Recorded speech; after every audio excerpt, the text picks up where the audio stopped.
Welcome to I news. Pak ఆక్రమిత కాశ్మీర్ అంటే పీఓకేలో ప్రస్తుతం ఒక కొత్త ఉద్యమం తీవ్ర రూపాన్ని దాల్చింది. అక్కడ ఇప్పుడు ఎక్కడ చూసినా వినిపిస్తున్న ఒకే ఒక్క పదం పంజాబీకరణ. పాకిస్తాన్ గవర్నమెంట్ తమ పీఓకే ప్రాంతాన్ని క్రమక్రమంగా పంజాబ్ రాష్ట్రం రాజకీయ పరిపాలన ప్రభావం కిందికి నెట్టేస్తోందంటూ స్థానిక ప్రజలు joint Awami action committee leaders రోడ్లపైకొచ్చి భీకరమైన నిరసనలు తెలుపుతున్నారు. ఇస్లామాబాద్, రావల్పిండి కేంద్రాలుగా సాగుతోన్న ఈ కొత్త ఆధిపత్య పోరు పీఓకే అండ్ గిల్గిత్ బాల్టిస్తాన్ ఉనికినే ఎలా ప్రమాదంలో పడేసిందో స్పెషల్ స్టోరీలో ఇప్పుడు చూద్దాం. పాక్ ఆక్రమిత కాశ్మీర్లో గత కొన్ని దశాబ్దాలుగా లోపల నడుస్తున్న అసంతృప్తి ఇటీవల జరిగిన అణిచివేత చర్యలతో ఒక్కసారిగా బద్దలైంది. ఇక్కడ పంజాబీకరణ అంటే కేవలం పంజాబీ లాంగ్వేజ్ ప్రభావం పెరగటం మాత్రమే కాదు, పాకిస్తాన్ లో మెజారిటీగా ఉన్న పంజాబీల ఆధిపత్య సైన్యం, bureaucracy, political system PoK, Gilgit బాల్టిస్తాన్లపై తమ కంప్లీట్ కంట్రోల్ ను పటిష్టం చేసుకునే ఒక పెద్ద కుట్ర అని స్థానిక హక్కుల కార్యకర్తలు ఓపెన్ గా ఆరోపిస్తున్నారు. నిజానికి హిస్టారికల్ గా చూస్తే పీఓకే ప్రాంతం మొత్తం ఎప్పుడు ఒకేలా లేదు. ఇక్కడ గుజ్జర్, జాట్, రాజ్పుత్, సుదాన్, అవాన్, మొఘల్, పష్తూన్స్ వంటి రకరకాల జాతులు, కాశ్మీరీ, పహారీ, పంజాబీ, హింద్కో, బల్టీ, షీనా లాంటి భిన్నమైన భాషలు మాట్లాడే జనాభా ఉన్నారు. పీఓకేలోని దక్షిణ ప్రాంతాలైన మీర్పూర్, బింభర్, కోట్లీలకు చారిత్రాత్మకంగా పంజాబ్లోని పాతోహర్ రీజియన్తో కల్చరల్ రిలేషన్స్ ఉన్నాయి. కాబట్టి పీఓకే మొత్తం కేవలం కాశ్మీరీ భాష ప్రాంతమే అనటం కరెక్ట్ కానప్పటికీ గత కొన్ని దశాబ్దాలుగా పాకిస్తాన్ గవర్నమెంట్ ప్లాన్డ్ గా పంజాబ్ నుండి ప్రజలను ఇక్కడికి వలస తెచ్చి స్థానిక కాశ్మీరీ గుర్తింపును కంప్లీట్ గా నీరుగార్చిందని విమర్శకులు వాదిస్తున్నారు. ఈ తీవ్రమైన వాదానికి మూలాలు 1949 నాటి కరాచీ ఒప్పందంలో ఉన్నాయి.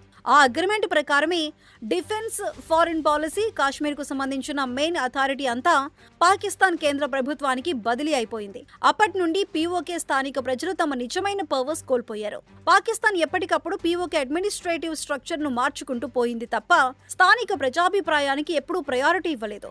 అక్కడ పేరుకే ప్రధానమంత్రి, ప్రెసిడెంట్, అసెంబ్లీ ఉన్నప్పటికీ కీలుబొమ్మ లాంటి ఆ వ్యవస్థల వెనుక అసలైన డెసిషన్స్ అన్ని Islamabad and Rawalpindi military head quarters లోనే తీసుకుంటున్నారు.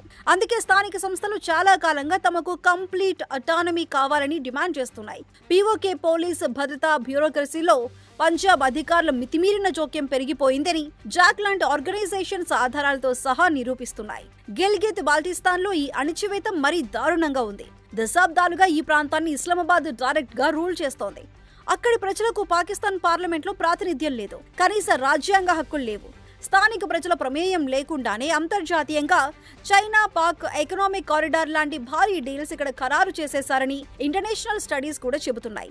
వీటన్నింటికీ తోడు 1974లో పాకిస్తాన్ ప్రభుత్వం ఒక ఘోరమైన నిర్ణయం తీసుకుంది. బయటి ప్రాంతాల వాళ్లు పీఓకేలో భూములు కొనటం, స్థిరపడటంపై ఉన్న పాత రూల్స్ అండ్ ఆంక్షలను రద్దు చేసింది. దీంతో పంజాబ్ నుండి లక్షలాది మంది వచ్చి ఇక్కడ ల్యాండ్స్ కొనేసి సెటిల్ అయిపోయారు. దీనివల్ల పీఓకే జనాభా స్వరూపం కంప్లీట్ గా మారిపోయింది. గిల్గిత్ బాల్టిస్తాన్ లో లోకల్ డెమోగ్రఫీని మార్చి మతపరమైన సమతుల్యతను దెబ్బతీశారనే ఆందోళనలు కూడా ఉన్నాయి. చివరిగా చెప్పాలంటే పీఓకేలో ఇప్పుడు నడుస్తున్న పంజాబీకరణ చర్చ కేవలం ఒక భాషకు సంబంధించింది కాదు. ఇది అధికారం, వనరులు, పరిపాలన, స్థానిక అస్తిత్వానికి సంబంధించిన ఒక జీవన్మరణ సమస్య. తమ ప్రాంతాల భవిష్యత్తును పాకిస్తాన్ కేంద్ర ప్రభుత్వం కంప్లీట్ గా తాకట్టు పెడుతోందని పీఓకే నిరసనకారులు మండిపడుతున్నారు. పాక్ ప్రభుత్వం దీనిని కేవలం అడ్మినిస్ట్రేటివ్ మేనేజ్మెంట్ అని కవర్ చేస్తున్నప్పటికీ విమర్శకులు మాత్రం ఇది దీర్ఘకాలిక రాజకీయ నియంత్రణ కోసం చేస్తున్న ఒక కుట్ర పూరిత జనాభా మార్పు ప్రక్రియగా తేల్చేశారు. రాబోయే రోజుల్లో పీఓకే పాలిటిక్స్ ను, అలాగే పాకిస్తాన్ అంతర్గత భద్రతను ఈ పంజాబీకరణ ఇష్యూ మరింత సంక్షోభంలోకి నెట్టడం ఖాయంగా కనిపిస్తోంది.